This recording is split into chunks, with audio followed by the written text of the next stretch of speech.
Hola chicos, bienvenidos a un nuevo vídeo de la asignatura de Biología.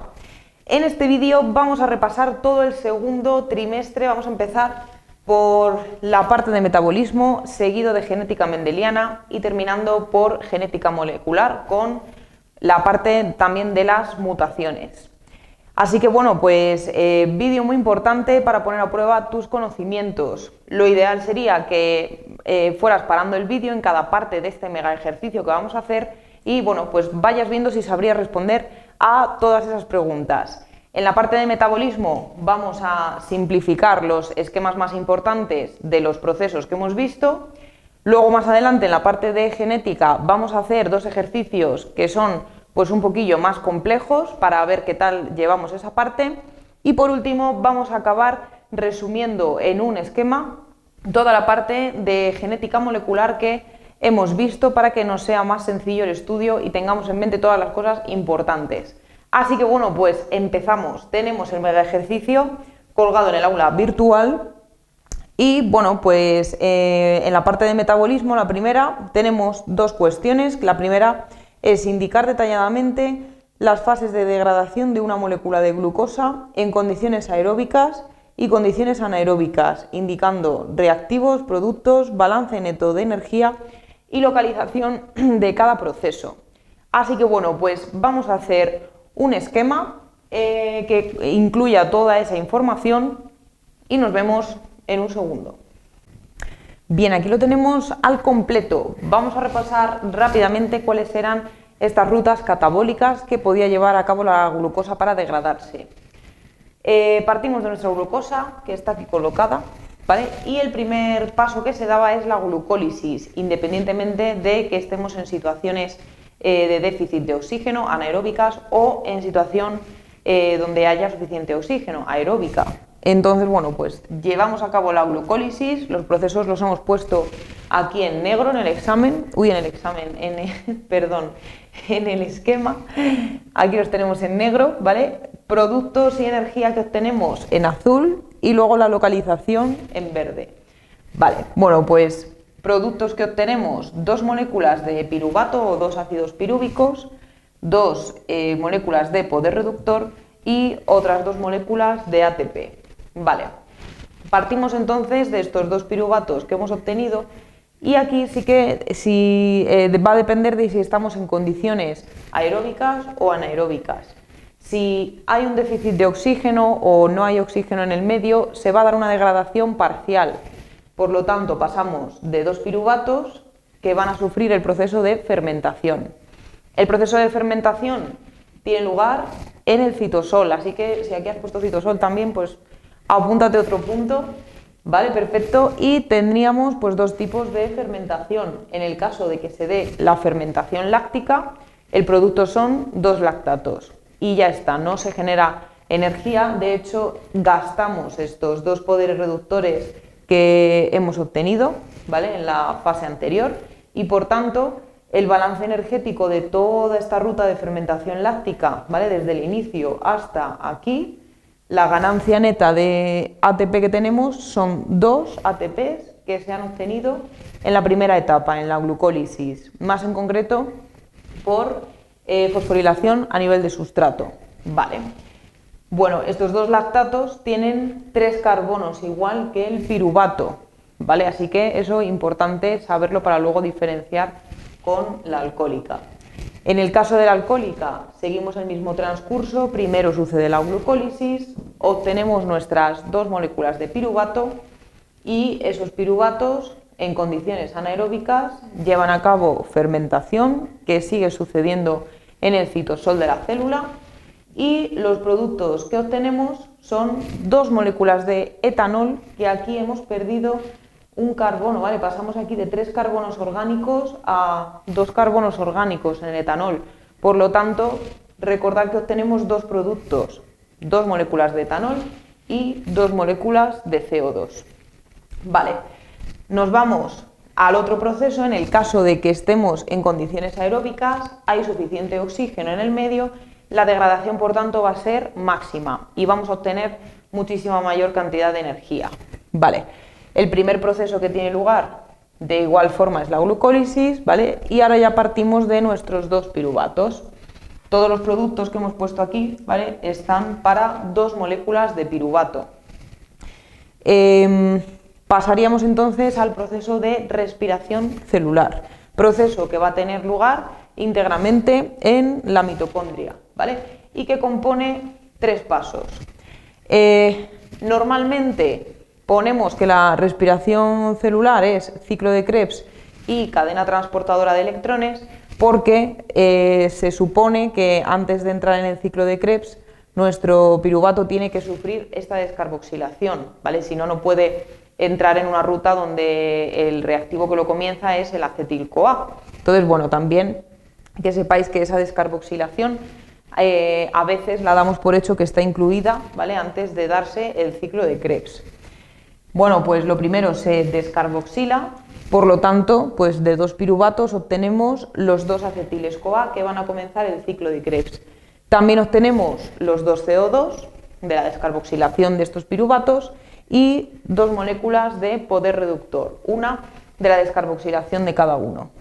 Vale, ahora ya estos 2 acetiles los introducimos en el ciclo de Krebs, donde se termina de degradar por completo la glucosa, es decir, que obtenemos 4 moléculas de CO2.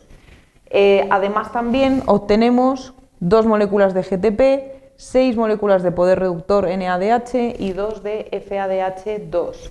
Todo esto sería para nuestras 2 moléculas de acetil, ¿vale? Y la mitad si contabilizamos como que entra una sola molécula y el ciclo sucede una vuelta, ¿vale? Bueno, tanto la descarboxilación como el ciclo de Krebs tienen lugar en la matriz mitocondrial y ahora ya pasamos al último paso, que es la cadena transportadora de electrones, que se va a dar en las crestas mitocondriales y donde solamente entra el poder reductor y vamos a obtener, gracias a nuestra ATP sintasa, que producía un giro completo por cada 10 protones que pasaban a favor de gradiente, pues vamos a obtener 3 moléculas de ATP por cada molécula de NADH y 2 moléculas de ATP por cada FADH. Perfecto, si tenéis esto claro, tenéis muchísimo avanzado para este tema, para todas las rutas catabólicas. Así que bueno, pues muy importante, vamos a pasar al segundo, que sería indicar el número de moléculas de CO2 que se necesitan para sintetizar una molécula de fructosa, el nombre del proceso que tiene lugar y las fases que lo componen. Luego nos pregunta que si favorecería la síntesis de fructosa que hubiera una alta concentración de oxígeno en el medio y que justifiquemos la respuesta. Bueno, pues borramos y en un segundo tenemos aquí la respuesta, así que para el vídeo y trata de hacer tu propia respuesta a ver si coincide. Bueno, pues aquí estamos con este segundo proceso metabólico. Como queremos sintetizar una molécula de fructosa, que es nuestro monosacárido de 6 carbonos, y nos dice que el proceso tiene lugar en una célula eucariota vegetal, pues estamos hablando del proceso de fotosíntesis. Este proceso constaba de 2 etapas, ¿vale? En la primera etapa teníamos esa fase luminosa que se daba en la membrana de los tilacoides, ¿vale?, donde pues vamos a obtener la energía necesaria para sintetizar la materia orgánica, es decir, nuestra molécula de fructosa, en la fase siguiente, que será el ciclo de Calvin. Bien, en esta primera fase vamos a obtener energía en forma de ATP y poder reductor en el caso de que la cadena transportadora de electrones que tiene lugar en la membrana tilacoidal del cloroplasto transcurra de forma acíclica, mientras que si se da un movimiento electrónico de forma cíclica, pues solo vamos a obtener ATP a través de la ATP sintasa de la que están provistas estas membranas tilacoidales. Vale, una vez tenemos toda esta nuestra energía, nos vamos a ir a la segunda fase, que es la de síntesis o producción de materia orgánica, en este caso de nuestra molécula de fructosa, y como nos pide el gasto energético y la cantidad de moléculas de CO2 que tienen que entrar en este ciclo de Calvin, pues vamos a recordar que necesito saber el número de carbonos que quiero que tenga mi molécula, ¿vale? En este caso es fructosa, de fórmula igual a la glucosa porque son isómeros estructurales, ¿vale? La única diferencia era que la glucosa tenía un grupo aldehído, mientras que la fructosa tiene grupo cetona, ¿vale? Son isómeros de función. Por lo tanto, los carbonos que quiero conseguir orgánicos siguen siendo 6 carbonos orgánicos. ¿Cuántas moléculas de CO2 necesito? Pues siempre necesito tantas moléculas como carbonos tenga la molécula producto a la que quiero llegar. Vale.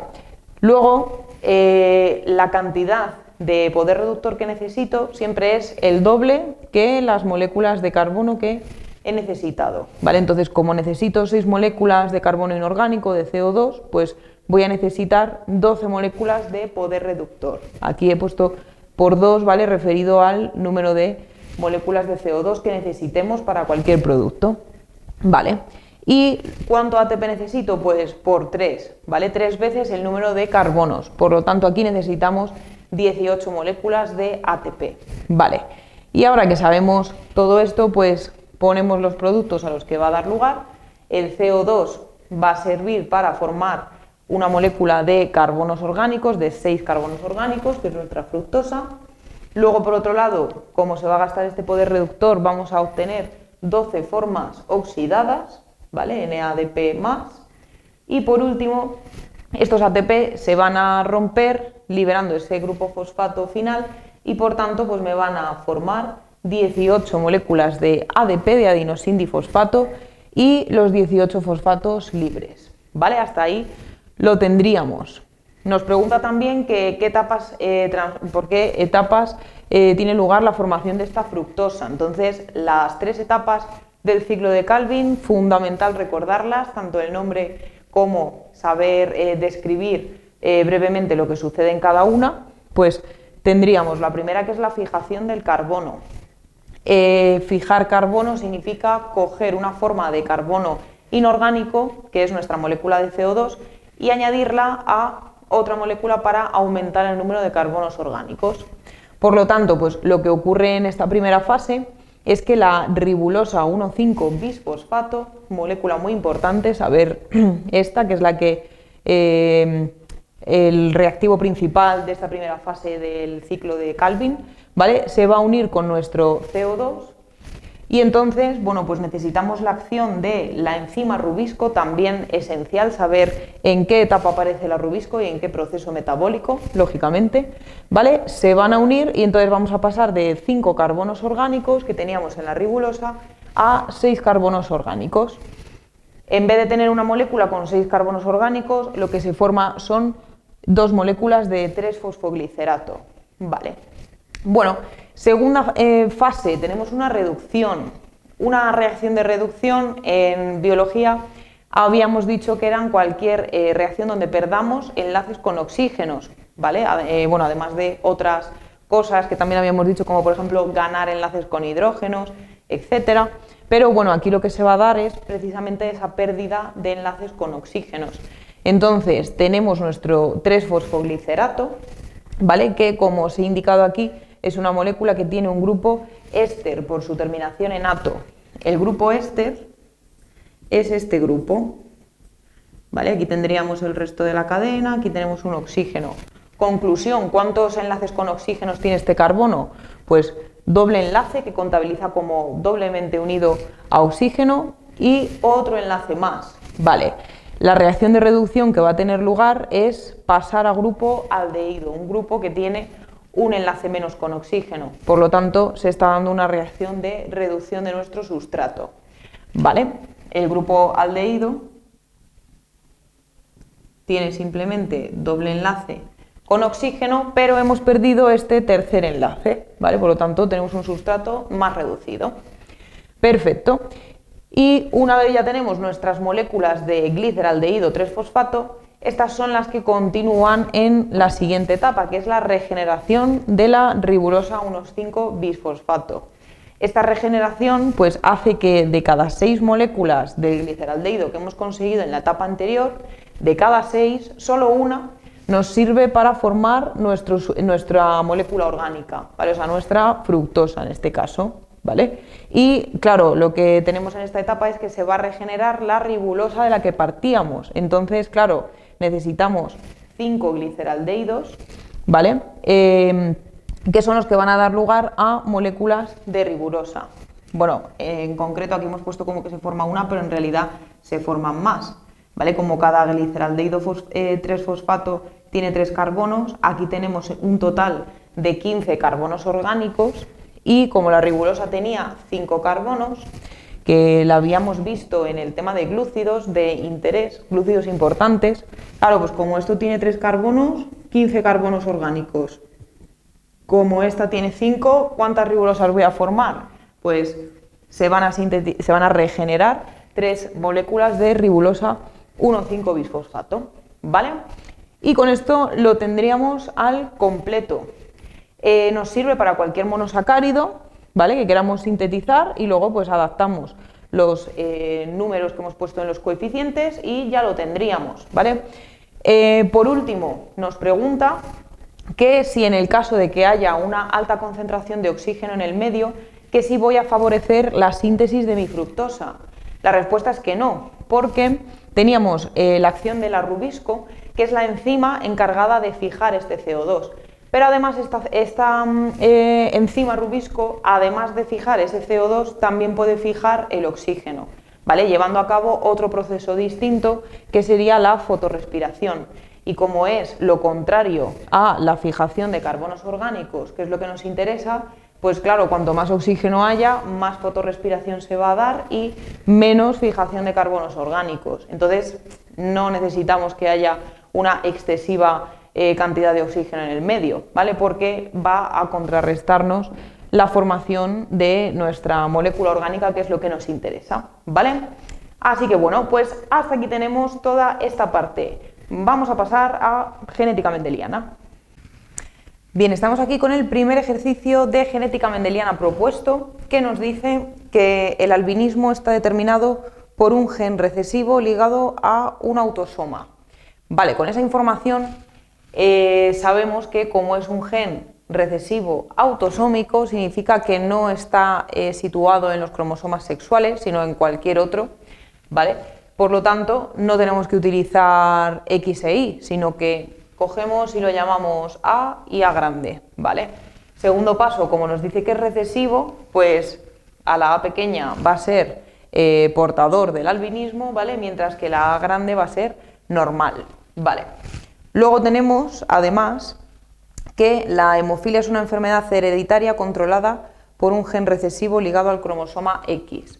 Aquí sí que tenemos una enfermedad ligada a un cromosoma sexual. Por lo tanto, pues tendremos dos tipos de cromosomas X, o bien el X, que le vamos a añadir arriba una pequeña H, indicando que es el portador de la enfermedad de la hemofilia, y luego pues un X que sea un cromosoma sano. Vale. Más cosillas, nos dice: un hombre no hemofílico y albino se casa con una mujer morena cuya madre era albina y cuyo padre era hemofílico. Indique los genotipos de los cónyuges. Vale. Bueno, pues aquí tenemos el planteamiento. Sabemos que el hombre no es hemofílico, pero sí que es albino.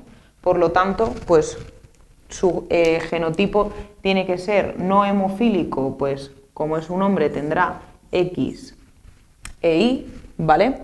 Y esta X tiene que ser sana, porque como es la única X que porta, pues si hubiera tenido aquí la H de que tiene la hemofilia, pues directamente padecería la enfermedad, ¿vale? Por lo tanto, pues así.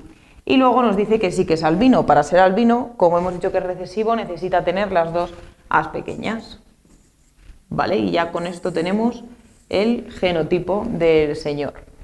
Nos vamos a sacar el de la mujer, y la mujer nos dicen, por un lado, que el padre era hemofílico, ¿vale? Entonces, claro, pues aquí este padre sí que tiene un cromosoma X con la hemofilia, ¿vale? Mientras que la madre no nos dice nada de la hemofilia, ni siquiera que sea portadora, ni nada de nada, ¿vale? Entonces, pues es sana para ese carácter.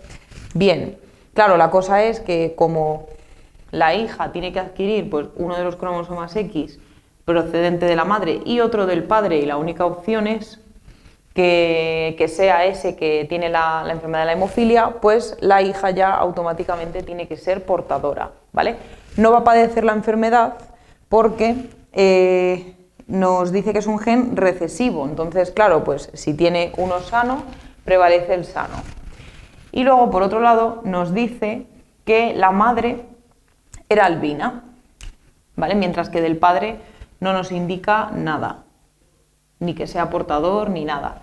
Claro, entonces aquí la cosa es que al menos la madre le ha tenido que dar una A pequeña a la hija, ¿vale? Sí o sí, pero como la hija es morena, pues entendemos que el padre, aunque sea portador del albinismo, que no lo sabemos, pero le da una A grande a la hija. ¿Vale? Y con esto tendríamos el apartado A, que son sacar estos dos genotipos.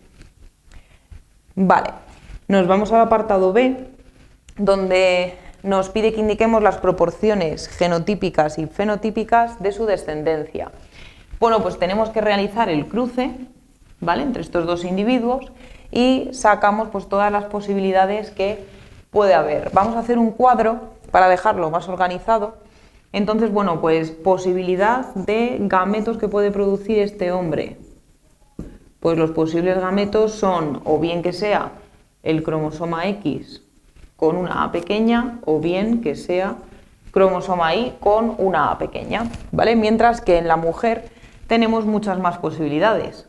Aquí los gametos que puede formar pueden ser, por un lado, que sea el X sano con la A pequeña, X sano con la A grande, el X portador de hemofilia con la A pequeña o X portador de hemofilia con la A grande.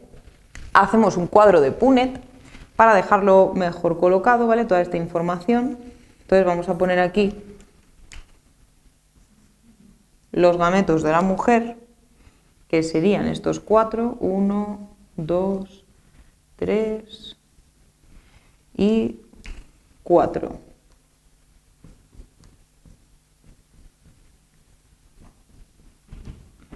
Vale, mientras que aquí ponemos los del marido, que como tiene dos opciones, pues nos queda una tabla de 2×4. Vale, rellenamos nuestra tabla.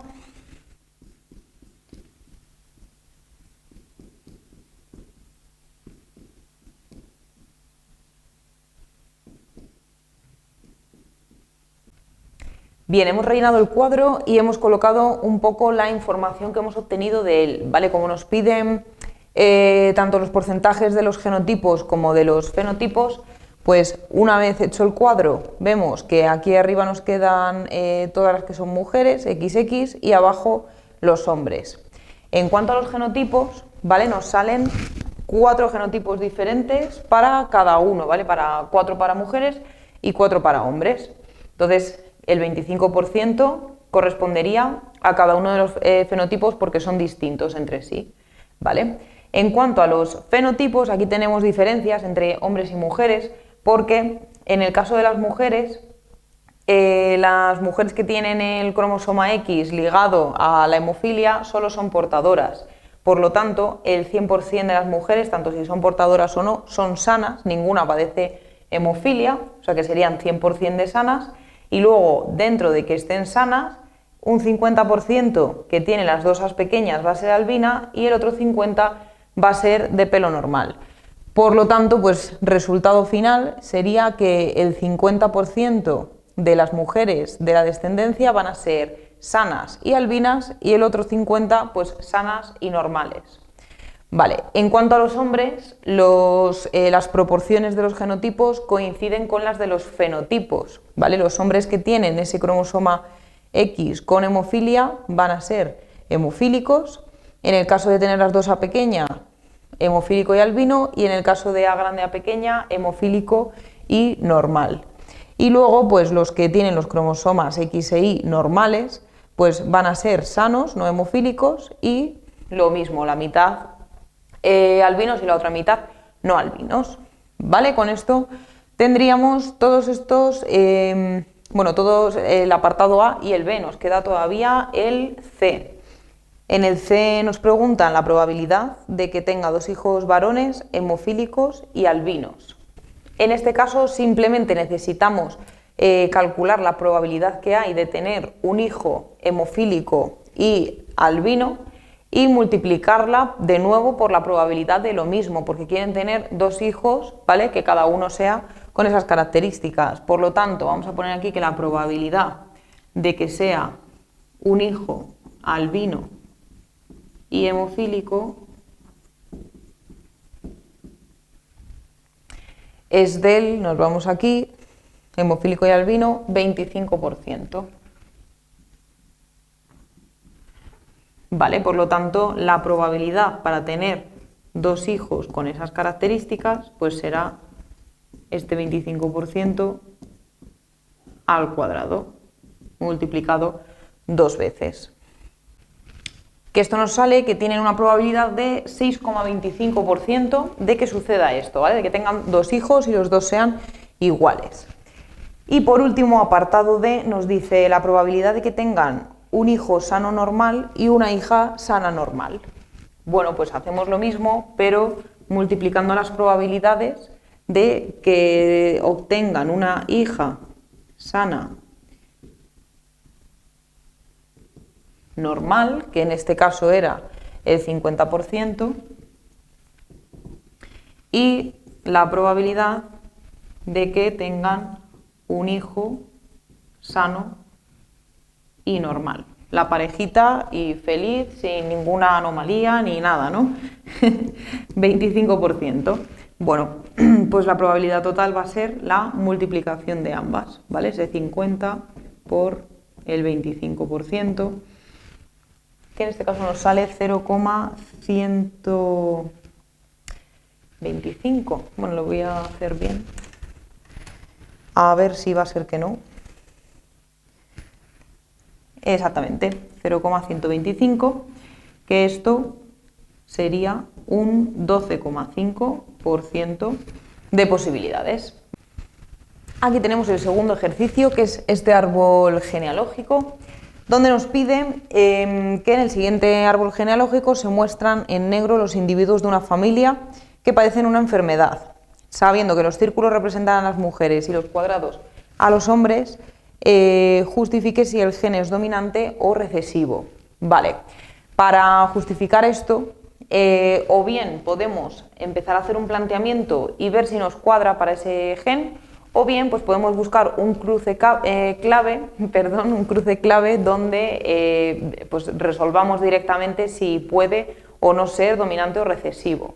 Por ejemplo, en este caso, ¿vale? Si yo me voy a este cruce donde veo que tengo 2 padres que de los 2 tienen la enfermedad, pero tienen un hijo sano. Claro, pues eso es un cruce clave, porque si yo planteo como que los 2 progenitores hubieran sido a pequeña y la enfermedad por tanto es recesiva, ¿vale? Pues es imposible que tengan un hijo sano en este caso. Así que en el apartado A, pues automáticamente tengo que justificar que es debida a un gen dominante, ¿vale? Porque si no, pues sería imposible eso, que de padres con la enfermedad se obtengan hijos que no la padecen. Nos vamos al apartado B, donde nos dice que justifiquemos si se trata de herencia ligada al sexo o no. Vale, en este caso podemos empezar por ver si la enfermedad la padeciesen solo los hombres o solo las mujeres, que no es el caso, ¿vale? Vemos que la tienen tanto hombres como mujeres. Y pues sabiendo ya que es dominante, pues vamos a ver si podrían darse, por ejemplo, pues este primer cruce, si podrían tener esta descendencia, ¿no? Suponiendo que es dominante. Como la enfermedad la padecen tanto hombres como mujeres, pues va a ser dominante y tiene que ser ligado al cromosoma X, porque si no, solo la podrían tener los hombres, ¿no? Si estuviera ligada al Y. Vale, entonces, suponiendo que este padre, pues, tiene que tener este genotipo, ¿vale? Con el X enfermo, Pues esta madre, como es dominante, tiene que tener XX sano.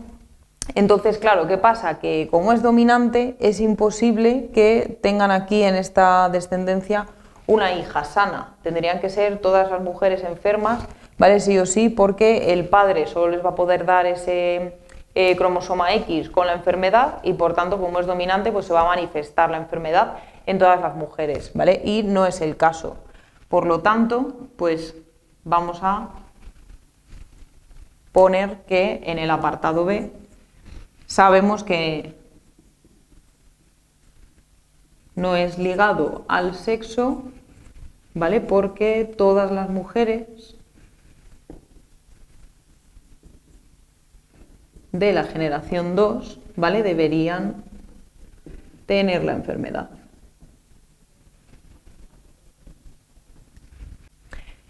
Y para el último apartado nos pide que indiquemos los genotipos de todos los individuos. Entonces, una vez hemos determinado que no es ligado al sexo, pues vamos a poner para este apartado C que el dominante es el que tiene la enfermedad y el recesivo es el sano, ¿vale? Por lo tanto, todos los que aparezcan sin colorear, pues tienen que ser A pequeña, al no tener la enfermedad, ¿vale? Luego, en este caso, pues como vemos que todos estos hijos tienen que tener una pequeña, ¿vale? Pero también una grande porque tienen todos la enfermedad, pues sabemos que van a ser heterocigóticos. En este cruce, por ejemplo, claro, como van a tener un hijo sano, pues esta mujer tiene que ser obligatoriamente también heterocigótica, ¿vale? Para que puedan tener este tipo de descendencia. Y este, pues no lo sabemos, puede ser homocigótico dominante o que sea homocigótico recesivo, ¿vale? Por último, nos queda terminar el del padre, que como tienen una hija sana, pues tiene que tener sí o sí otra pequeña, ¿vale? Así que nos quedaría este individuo como el único que no podemos determinar y todos los demás pues lo tendríamos hecho. Para repasar la parte de genética molecular vamos a hacer un megacuadro con toda la información que necesitamos llevar muy bien de cara al examen de selectividad. Así que de manera parecida como hemos hecho en metabolismo, pues vamos a poner aquí toda esa información para los procesos de replicación del ADN, transcripción y traducción. Bueno, pues aquí tenemos todo este resumen de los 3 procesos que tienen lugar. Vamos a ver cómo lo hemos colocado. Primero hemos puesto aquí el dogma central de la biología molecular, que sería, en primer lugar, flechita roja, el proceso de replicación del ADN. Luego, una vez tenemos replicado este ADN, la transcripción para formar ARN a partir del ADN. Y por último, traducción para obtener la proteína. Bueno, vamos a indicar de cada uno de los procesos, ¿vale? El objetivo que tienen, esencial, la localización, indicaremos diferencias entre procariotas y eucariotas, y luego, bueno, pues todos se componen de una fase 1, que sería la iniciación de ese proceso, luego una fase 2, que sería la elongación, y por último, la fase 3 o terminación. Entonces, bueno, pues vamos a comenzar por el proceso de replicación, ¿vale? Cuyo objetivo es duplicar el ADN para obtener 2 copias idénticas. Aquí recordar que estamos pasando de cromosomas que solo tienen una cromátida a cromosomas con 2 cromátidas. Lo que pasa es que en este proceso todavía no tenemos los cromosomas visibles, sino que tenemos el ADN mayoritariamente en forma de cromatina, ¿vale? Pero bueno, estaríamos haciendo esa duplicación. Nos vamos a la localización. En eucariotas sucede en el núcleo, ¿vale? Más en concreto en la fase S, en la fase de síntesis dentro de esa interfase de los procesos de división. Y en el caso de si fueran células procariotas, como no hay núcleo, pues transcurre en el citoplasma. Bueno, en cuanto a la primera fase, tenemos el proceso de iniciación. Aquí lo que va a ocurrir principalmente es la separación de las 2 hebras, ¿vale? Vamos a romper todos esos puentes de hidrógeno que mantienen unidas las 2 hebras del ADN y para ello pues necesitamos la actuación de estas 3 enzimas, ¿vale? Primero pues la helicasa, que es la que va rompiendo los puentes de hidrógeno. Luego también tenemos toda esa familia de topoisomerasas que evitaban las tensiones y volvían a unir una hebra en el caso de que hubiera que romper para quitar alguna tensión y luego volver a soldarla, ¿vale? Y por último también actúan las proteínas SSB, que eran proteínas bastante grandotas que evitan que las dos hebras se vuelvan a atraer entre sí y a volver a formar los puentes de hidrógeno. Vale. Una vez tenemos las dos separadas, ¿vale? Ya se nos ha formado aquí nuestra burbuja, nos vamos a la segunda fase, que es la fase de elongación. Aquí el objetivo es elongar la hebra complementaria a partir de un cebador. Muy importante recordar que tenemos a nuestra enzima, que es la ADN polimerasa, bueno, tenemos varias ADNs polimerasas que no son capaces de sintetizar una hebra desde cero, por lo tanto necesitaban esta pequeña secuencia de bases llamada primer o cebador, ¿vale? El ARN polimerasa, que sería nuestra otra enzima que actúa en este proceso, es justamente la encargada de sintetizar estos cebadores,'¿vale? También es muy importante recordar que el sentido de lectura de la hebra que estamos copiando es en sentido 3', 5', ¿vale? Y por tanto, claro, si yo voy avanzando hacia allí 3', 5', pues aquí en el extremo 3 estoy sintetizando el extremo 5' de la nueva cadena, ¿vale? Entonces el sentido de síntesis es en sentido 5', 3', ¿vale? Y además, pues bueno, luego cuando vaya a degradar estos cebadores, pues necesito otra nueva enzima que sea la que me una las secuencias de ADN que tengo hechas, ¿vale? Que esa es la ligasa. ¿Por qué pasaba esto de tener diferentes fragmentos? Porque precisamente recordar que en el sentido de lectura 3', pues yo leo una de las hebras maravillosamente y voy sintetizando 5', de forma perfecta una de las hebras, ¿vale? La hebra conductora. Pero teníamos la otra hebra que es la retardada. En la hebra retardada está puesta en el sentido contrario. Por lo tanto, como mi enzima solo puede sintetizar 5', y para ello tiene que leer 3', y está leyendo en el sentido contrario, tiene que ir como haciendo cachitos, ¿vale? Que luego van a ser unidos por esta última enzima que es la ligasa. Y por último, pues una vez ya tengo aquí elongada mi cadena, ¿vale? Recordar que es una elongación y no una síntesis, porque solo puede elongarla a partir de los cebadores. Nos vamos a la fase 3 de terminación, que ahí, dependiendo de si el proceso está transcurriendo en procariotas o en eucariotas, pues necesitaré o bien la actuación de la enzima topoisomerasa de nuevo, para que me corte las dos moléculas de ADN circular que se han creado, ¿vale? O si estamos hablando del proceso en eucariotas, necesitamos a la telomerasa, ¿vale? Esos telómeros, esas secuencias no codificantes para ningún gen en concreto, para evitar la pérdida de información genética importante en el proceso, ¿vale? Así que bueno, pues proceso rojo, que es la replicación, completo. Vamos a pasar al siguiente. He puesto también los colores porque así pues a lo mejor visualmente pues ya relacionas las enzimas que aparecen en un proceso o en el otro. Entonces, bueno, pues esto en vuestros apuntes puede ayudar bastante, que en el caso de selectividad pues tenemos que retener un montón de información y bueno, pues cuanto más visual y divertido, bueno, lo más posible que podamos lo hagamos, pues mucho mejor se os va a quedar. Bueno, pasamos a la transcripción. Nuestro objetivo pues es, a partir de este ADN, ¿vale?, que acabamos de replicar, queremos obtener una copia en ARN de la secuencia de la hebra codificante, ¿vale? Entonces, bueno, pues vamos a copiarla haciendo, bueno, pues una hebra que va a ser complementaria, pero cambiando las bases nitrogenadas que nos aparecen en el ADN por las del ARN. Bien, localización del proceso, continuamos en el núcleo, ¿vale? Y por tanto, pues claro, en el caso de que sean procariotas, como no hay núcleo, pues citoplasma, seguimos.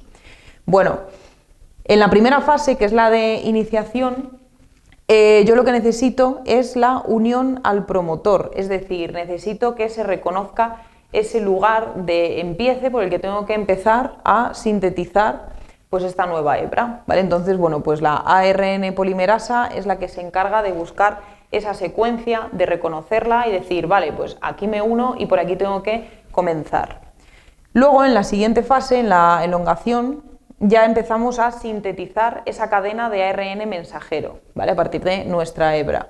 Entonces, seguimos con la misma enzima, con nuestra ARN polimerasa, y tenemos lo mismo, mantenemos que el sentido de lectura es 3,5, ¿vale? Vamos leyendo esa hebra, molde, y vamos sintetizando en sentido 5,3 la nueva cadena de ARN mensajero.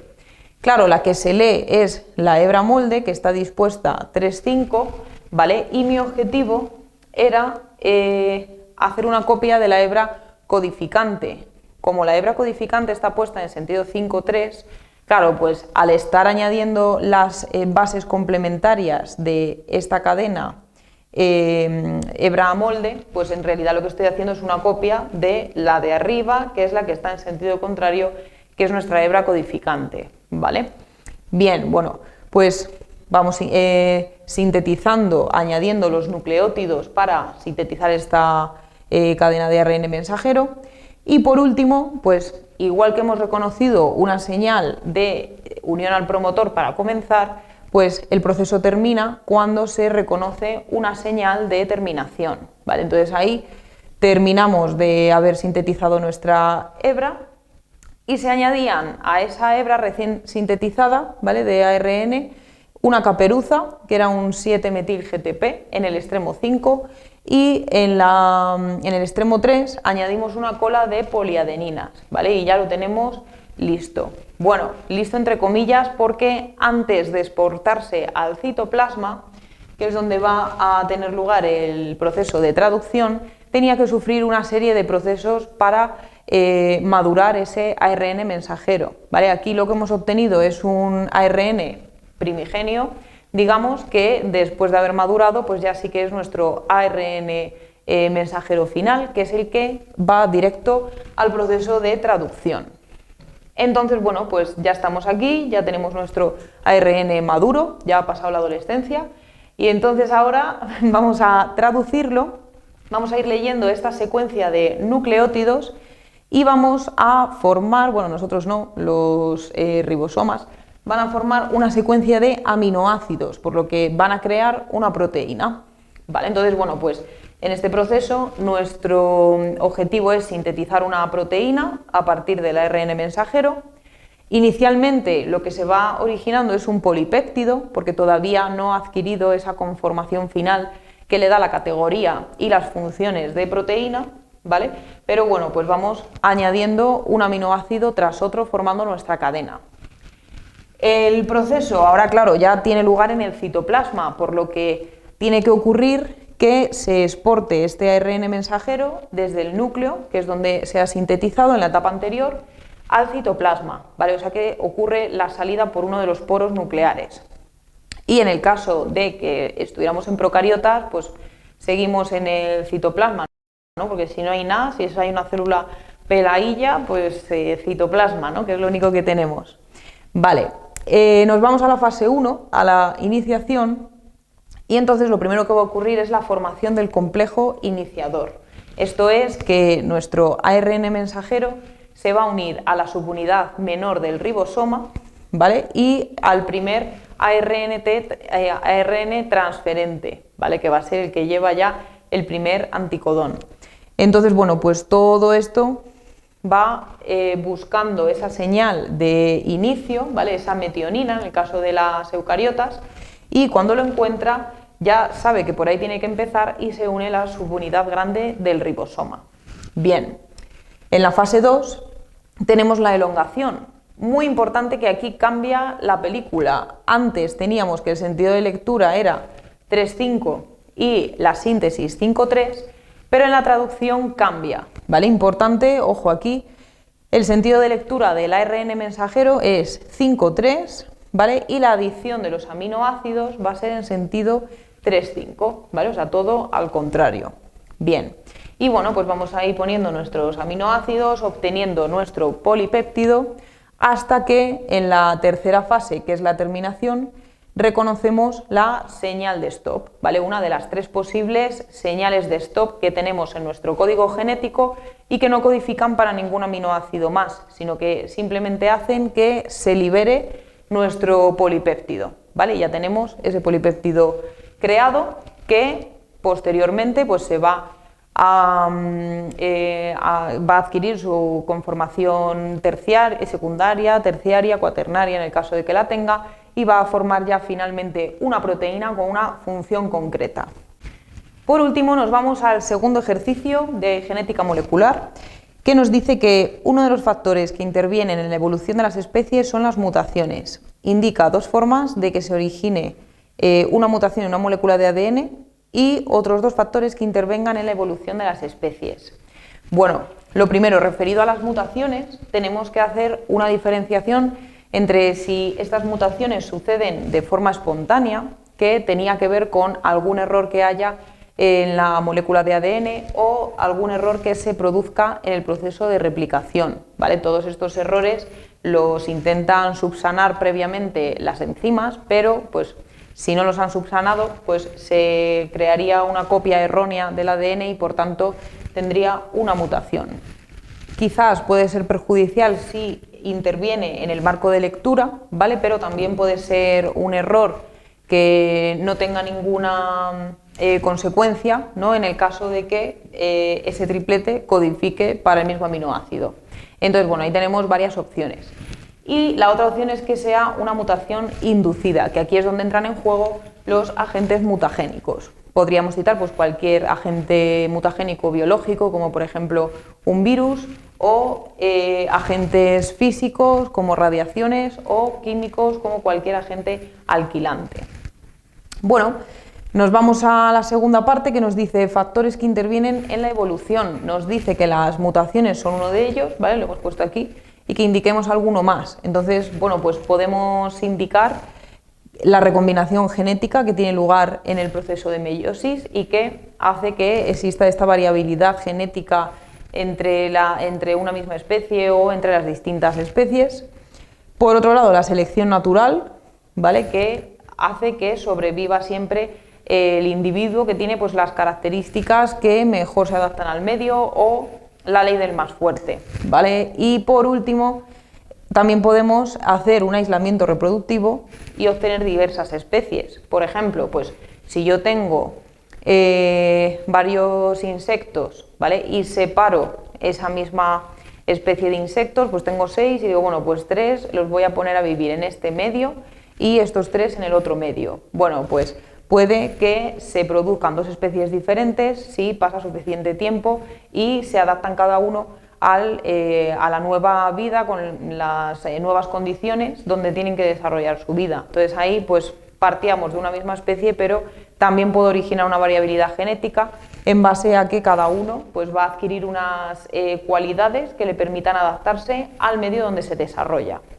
Así que nada, pues con esto tenemos al completo todo este mega ejercicio.